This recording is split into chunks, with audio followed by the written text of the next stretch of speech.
बिस्मिल्लाहिर्रहमानिर्रहीम। मैं पाइथन के इस लेक्चर में आपको वेलकम करता हूँ। उम्मीद है कि आप खैरियत से होंगे। इस दुआ के साथ कि अल्लाह आपको, हमें, हम सब को अपने हिफ्ज़-ओ-मान में रखे, आमीन। आपसे गुजारिश करते चलें कि अगर आप हमारे इस चैनल पर नए हैं तो इस चैनल को लाइक करें और सब्सक्राइब करें। बेल के आइकन पर क्लिक भी कर दीजिएगा ताकि आपको हर आने वाला लेक्चर बाकायदगी से मिलता रहे। शुक्रिया।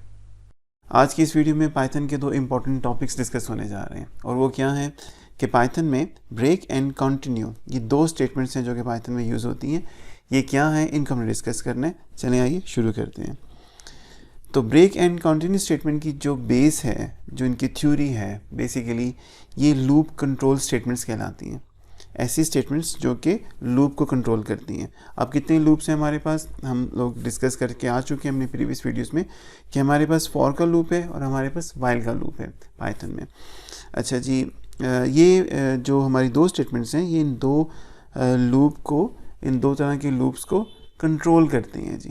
इन्हें कंट्रोल करती हैं कि इनकी एग्जीक्यूशन किस तरह से हो। अब ये जब इनको कंट्रोल करती हैं ना, तो दो डिफरेंट डायमेंशंस के अंदर कंट्रोल करती हैं। या तो ये जितनी भी फॉर की लूप की या वाइल की लूप की रेस्ट ऑफ दी स्टेटमेंट्स हैं, या तो उनको स्किप करवाएंगी या लूप को ही टोटली टर्मिनेट करवा देंगी। तो पहला इसका जो फीचर है उसमें ये लूप को ब्रेक नहीं करेंगी, बल्कि जो करंट आइट्रेशन चल रही है उसको स्किप करवा देंगी for the rest of the statements जो कि हमारे पास लूप के अंदर रहती हैं। ठीक है। और जो दूसरी डायमेंशन रहेगी हमारे पास वो ये है कि ये फॉर या वाइल के लूप को टोटली टर्मिनेट करवा देगी और इस लूप से एग्जिट करवा देगी। तो इसको वन बाय वन देखते हैं। ब्रेक की स्टेटमेंट नॉर्मली क्या करती है, ये यूज़ होती है inside while and for loop. ये चीज़ तो हम डिस्कस कर रहे हैं। जो इसका स्पेसिफिक काम है जो कि ब्रेक के हवाले से है, वो ये करते हैं कि ये टर्मिनेट करती है लूप को, जिस लूप में भी होगी, ईदर वाइल या फॉर के लूप के अंदर, और ट्रांसफ़र कर देगी जो आपका एग्जीक्यूशन है to the statement after loop. जो फॉर या वाइल का लूप का जो ब्लॉक लगा है ना, आपका जो एग्जीक्यूशन होगी इससे बाहर ले जाएगी। वाइल के लूप को इग्नोर कर देगी, वाइल का लूप जहाँ भी है उसको टर्मिनेट कर देगी, फॉर का लूप जहाँ भी है वहीं पर उसको ब्रेक करेगी और एग्जिट कर देगी। जितना लूप एग्जीक्यूट हो गया फाइन, जितनी इटरेशंस, जितने स्टेप्स, जितने साइकिल्स रह गए उनको स्किप करेगी और बाहर निकल आएगी। चलिए जी, एक एग्ज़ाम्पल हमारे पास है कि हम वाइल का लूप यूज़ कर रहे हैं और इस एग्ज़ाम्पल की जो फोकस है वो ये है कि हम 0 से लेकर 100 तक नंबर जनरेट करवाना चाह रहे हैं। ठीक है। और हम इसी में जब इसको हम आगे लेके चलेंगे तो हम इसमें ये कहेंगे कि भाई हम यहाँ तक एक पर्टिकुलर नंबर तक नंबर जनरेट करवाएंगे बजाय 0 से 100 तक, और अगर वो नंबर हमें इस दौरान मिल जाता है तो हम यहाँ से एग्जिट जो है ना वो कर देंगे, इस लूप को ब्रेक कर जाएंगे।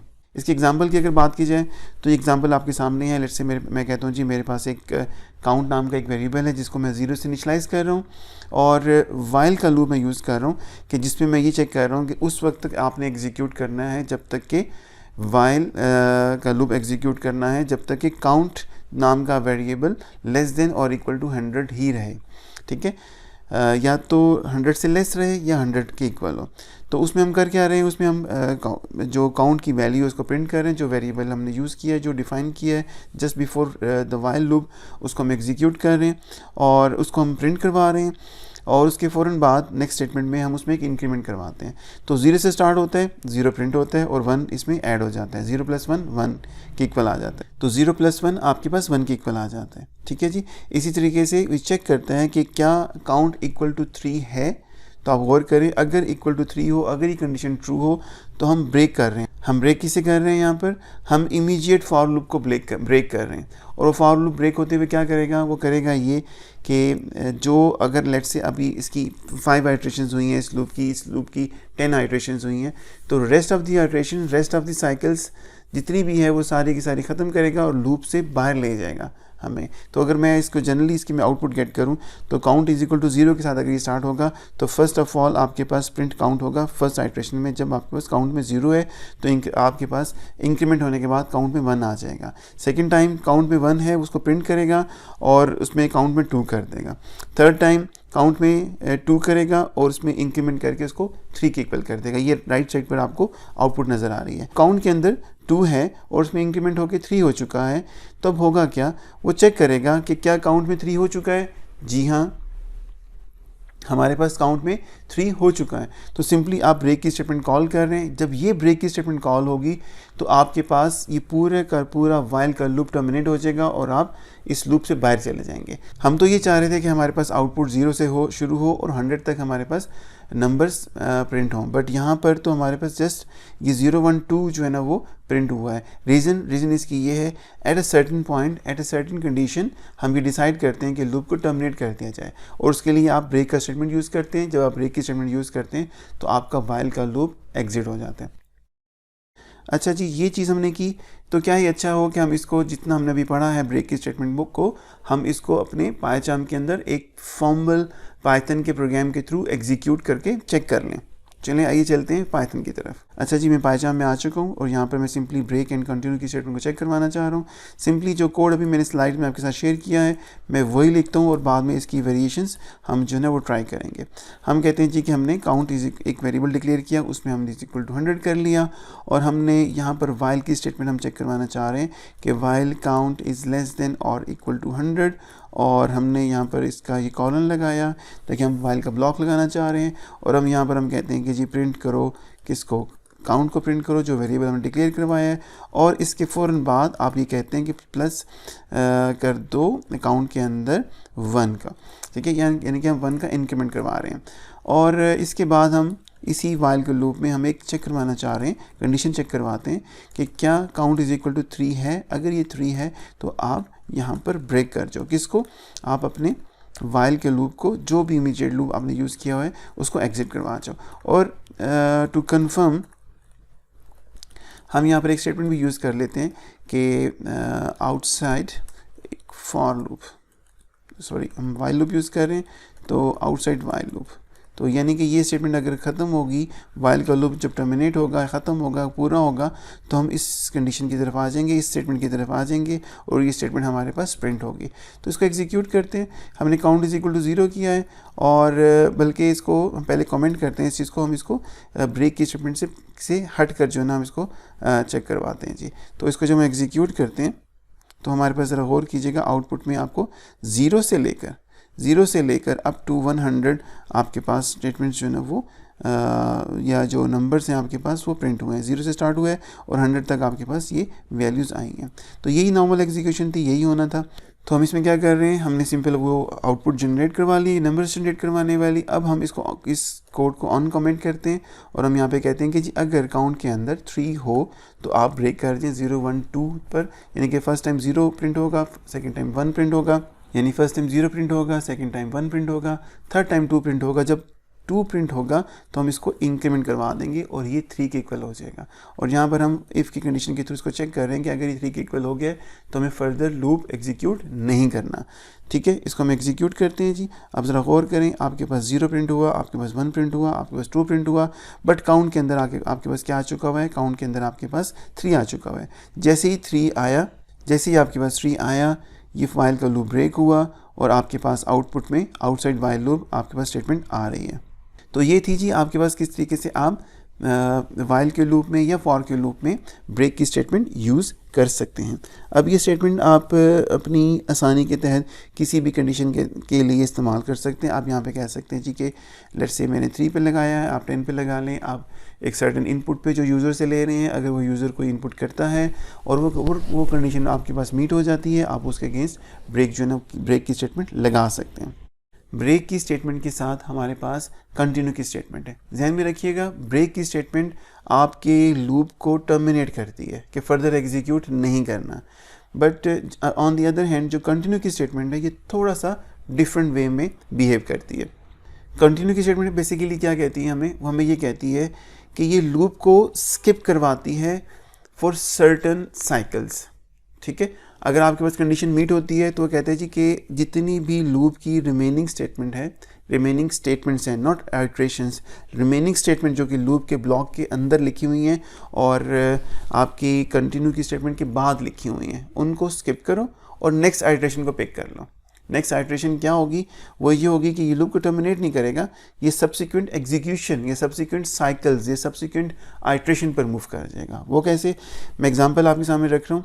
फॉर का लूप यूज़ किया इस बार मैंने उनसे कहा जी कि आप रेंज 0 से 5 तक जो है ना वो चलो और इस नंबर को प्रिंट कर दो। अब ये करेगा क्या, रेंज 0 से 5 तक जाएगा, 5 को इंक्लूड करेगा, यानी कि 0 से लेके 4 तक इसने आउटपुट देनी है, नंबर प्रिंट करना है। ये प्रिंट की स्टेटमेंट हमने यूज़ की हुई है।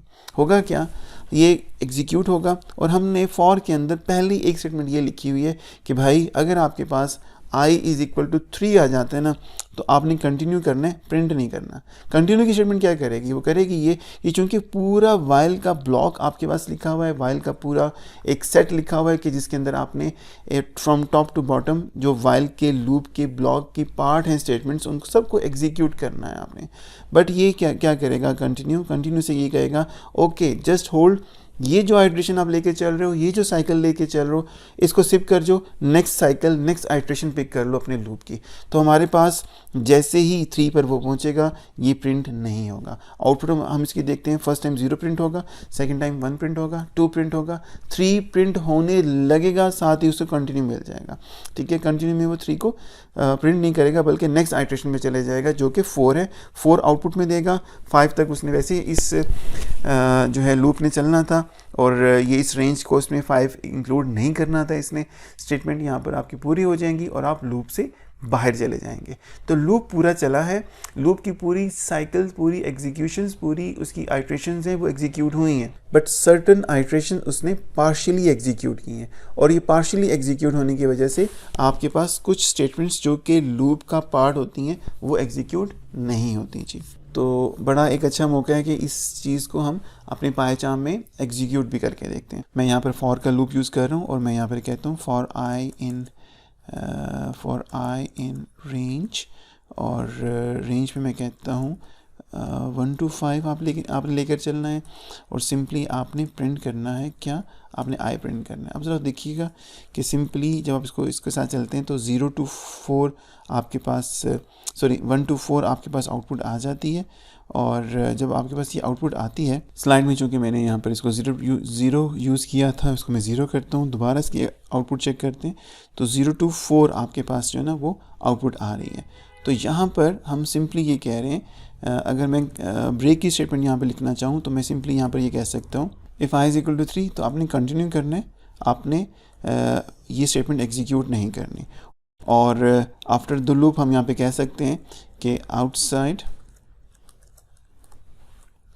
For loop. ठीक है, इसको एग्जीक्यूट करते हैं। जब इसको हम एग्जीक्यूट करते हैं तो आप गौर करें कि थोड़ी देर पहले आपको 0 to 4 पूरी नंबर्स मिल रहे थे। अब इस बार क्या हुआ है, अगर उसको 3 मिलता है तो वो उसको ब्रेकर उसको प्रिंट जो कि आपके पास रिमेनिंग स्टेटमेंट है फॉर के लूप की, ये पूरा का पूरा ब्लॉक आपके पास फॉर का लूप का था ना, तो जब उसको जैसे ही उसको 3 मिला उसने कहा जी कंटिन्यू करें, रेस्ट ऑफ द स्टेटमेंट को स्किप कर दें जो कि फॉर के लूप का पार्ट है। तो क्या करेगा वो रिमेनिंग स्टेटमेंट को स्किप करेगा, नेक्स्ट आइट्रेशन उठा लेगा। नेक्स्ट आइट्रेशन 4 के लिए थी, उसने 4 के लिए उसको एग्जीक्यूट किया और प्रिंट कर दिया, तो 3 को वो प्रिंट नहीं करेगा। और अगर यहाँ पर आपके पास फर्दर कोई स्टेटमेंट्स भी होती तो आप वो भी सारी की सारी स्किप हो जाती। तो ब्रेक में लूप टर्मिनेट होता है और कंटिन्यू में वो पर्टिकुलर आइट्रेशन जो है ना वो स्किप होती है, उसकी rest of the statements skip होती हैं। तो ये 2 चीज़ें थी जो कि फॉर के लूप की रिमेनिंग हमारे पास रह गई थी। उम्मीद है कि आपको ये चीज़ें समझ आई होंगी। हमने आज के इस सेशन में जो 2 चीज़ें पढ़ी हैं वो पढ़ी हैं जी ब्रेक एंड कंटिन्यू की स्टेटमेंट। अगर आपको ये वीडियो पसंद आई है तो इसको ज़रूर लाइक कीजिएगा, शेयर कीजिएगा अपने फ्रेंड्स और कॉन्टैक्ट्स के साथ। आपका बहुत बहुत शुक्रिया। यहाँ पर मैं आज के इस लेक्चर को ख़त्म करता हूँ इस दुआ के साथ कि अल्लाह आपको अपने हिफ्ज़-ओ-मान में रखें, अल्लाह आपको आसानियाँ बांटने की, आसानियाँ समेटने की हिम्मत, तौफीक और इस्तिताअत अता फ़रमाएँ। अपने इर्द गिर्द के लोगों का बहुत बहुत ख्याल रखिएगा। Thank you. अल्लाह हाफ़िज़।